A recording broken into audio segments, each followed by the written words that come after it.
Acnologia's defeat in Fairy Tail is actually one of the best written final antagonist defeats in Battle Shonen history. And you might think that I am exaggerating or glazing, but I am not exaggerating. I am definitely glazing, but not exaggerating.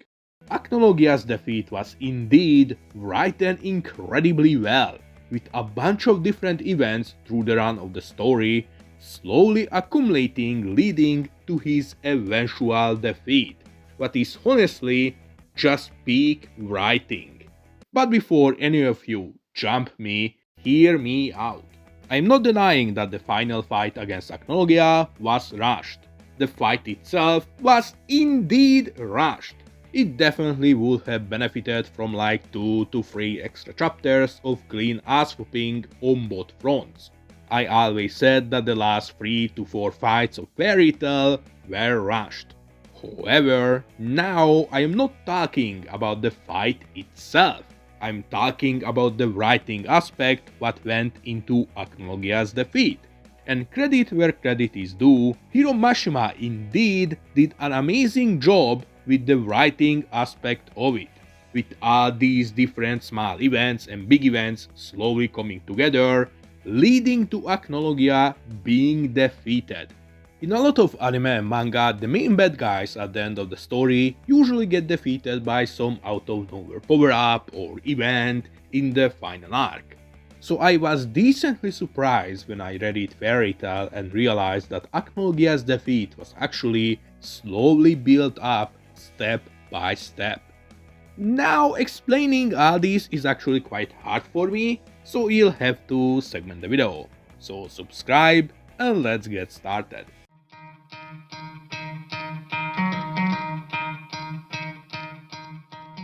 The first element what led to Acnologia's defeat was cooked up 400 years ago before the start of the story, and it involved the collaboration of 5 dragons, one of them being arguably amongst the strongest dragons who lived at the time, Zeref, the immortal Black Wizard, and the leader of the Celestial Wizards.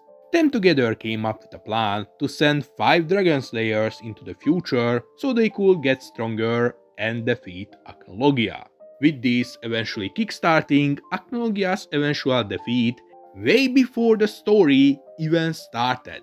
And even though the Dragon Slayers themselves didn't know about this, through the years they spent in the future, they progressively became stronger and stronger, until they eventually ended up facing Acnologia at the very end. And even though the 5 of them weren't enough, they had to receive assistance from 2 other Dragon Slayers of the modern era. This plan essentially bore a fruit, as their combined power was the very thing what finished Acnologia off. And even if this information was only fully revealed in the final arc, it has been getting slowly built up from very early on, with hints and foreshadowing being present all the way from early Fairy Tail. Like during Phantom Lord arc, where we learned that Lucy's mother died and Gajil's dragon also disappeared, or during Battle of Fairy Tail arc, where we seen that neither Natsu or Gajil can leave the guild, clearly implying that something big was going on, and that big was Acnologia and a plan to defeat him. One of the main things what led to Acnologia's defeat in the last arc was Fairy Spare, a magic what was revealed to be amongst the few spells that worked on Acnologia.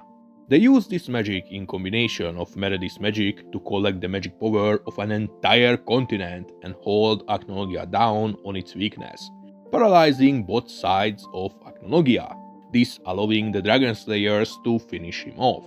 Now the spell working on him in the finale, despite we being told that no magic works on him, might come true as an ass pull, but it was actually revealed that it works on him more than 5 arcs before his defeat.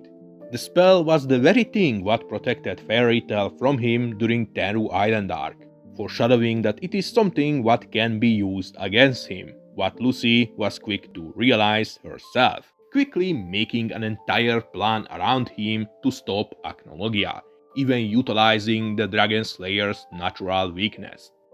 Another part what makes Fairy Spear's involvement in Acnologia's defeat so well written is how the spell was essentially born from Mavis and Zeref. Mavis was the one who created the spell, making it one of the 3 Grand Fairy spells. However, she wouldn't have created it if not for Zeref teaching her more magic 100 years ago, as shown in Fairy Tale Zero. The two of them passed down a spell unaware of its potential, leading to Acnologia's defeat even after they were dead. What makes this even more ironic is how Zeref failed to stop him with his plans, while his actions of random kindness bore a fruit.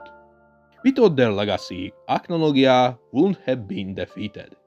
The usage of Fairy Spear also allowed not just the main characters, but it allowed everyone else to partake in his defeat. On surface level, this might look like a power of friendship moment, but in reality this was a well thought out strategic plan led by Lucy, weaponizing everything she knew. During Tartarus arc, Igneel faced off against Acnologia, and even though through the fight he was shown to be fighting on par with him, eventually he got defeated by Acnologia and brutally killed. However, in the process, he was capable to tear Acnologia's left arm off, what came in handy during the final battle against him, as it prevented Acnologia from blocking the combined attack of the 7 Dragon Slayers. So Igneel's noble sacrifice nerfed Acnologia 3 whole arcs before he got defeated. And it didn't just nerf him, but it actually played a key role in his defeat. Igneel taking his arm was not the only nerf Acnologia received. During the final arc, Ichiya and Anna pushed Acnologia into the Time Rift after a long chase, resulting in Acnologia eating the Time Rift. Now on paper this comes true as a buff as he gained more power from it. However, to control the Time Rift's power so it wouldn't kill him, Acnologia had to split himself into 2. His body what was left outside wreaking havoc, and his soul what was left behind to control the rift so it wouldn't crush him, resulting in both sides technically being less powerful. So much so that his dragon side could be pushed around by just Erza. So this move by Ichiya and Anna essentially nerfed Acnologia massively, resulting in both sides being able to combat him more effectively, leading to Acnologia's eventual fall. Now what is also worth mentioning is that the rift was created as the side effect of Eclipse Gate, essentially tying this part of his defeat back with Zeref, the 400 years plan, Lucy's mother, Anna, future Lucy, and even future Roger's attempt to defeat Acnologia. What makes this have an incredible depth plot-wise. Making this being part of his defeat is just amazing writing, as it essentially connects all these different arcs and events through the run of the story to Acnologia's defeat. Now Ichiya playing this massive overall in Acnologia's defeat is also just insane. It is like if Ganju would have been the one to shoot the arrow into Iwak, or if Buggy would nerf Imu. Truly shows how well does Fairy Tail handles its side characters, that it is willing to give such a massive role to someone who could be considered a joke character.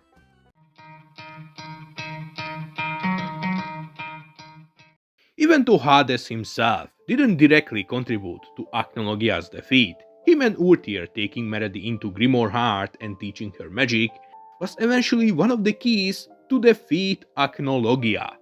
As I mentioned earlier in the video, Meredy using Magulity Sense was capable to connect with the entire continent using their magic to give it to Lucy, making her be able to hold Acnologia down with Fairy Spear. Without Meredy, Lucy's plan would have been failed. Without Meredy, Acnologia wouldn't have been defeated. Once again showing how Fairy Tail isn't afraid to give such a massive role to someone who could be considered by many as insignificant, but is honestly just an amazing writing choice. One of the final components in Acnologia's defeat was Wendy using enchantment magic to give all the magic power from the 7 Dragon Slayers to Natsu. Even though their power was not enough separately to even scratch Acnologia, all the Dragon Slayer magic compressed into a single point was more than enough to finish half of him off. A lot of people like to go around saying that this scene is a power of friendship moment, using it to trash Fairy Tail's ending or just to mock the series as a whole. But it is the furthest thing from it. Enchantment have always worked by taking or giving something to someone or something. So it makes perfect sense that Wendy could take the magic power of 6 Dragon Slayers, especially if they are willing to let it go, then give it to someone else. Especially if before this she faced off Irene, a stronger enchantress than herself, forcing her to learn on the go during the fight against her, pushing the limits of her skills, what she later on was capable to apply in the final fight against Acnologia.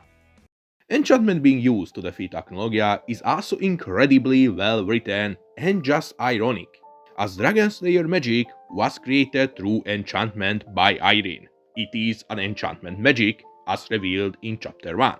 So Acnologia essentially fallen by the hands of the same magic what created him, while Irene was indirectly capable to atone for her sins for leading to the creation of Acnologia by pushing Wendy to improve her enchantment magic. The final element in Acnologia's defeat was Dragon Slayer magic. Even though Acnologia was mostly immune to magic as stated many times before, he was never immune to Dragon Slayer magic, as he is a dragon, as evident when Igneel hit him with it during their fight. So all that Dragon Slayer magic compressed into a single strike was destined to sting whatever it was gonna land or not. Especially if we further consider how Dragon Slayer magic has the power to affect the soul, as revealed during Battle of Fairy Tail arc and Tartarus arc. And he was in a soul state in the Time Rift, making that attack even more effective. He rise to power through Dragon Slayer magic and was defeated by it.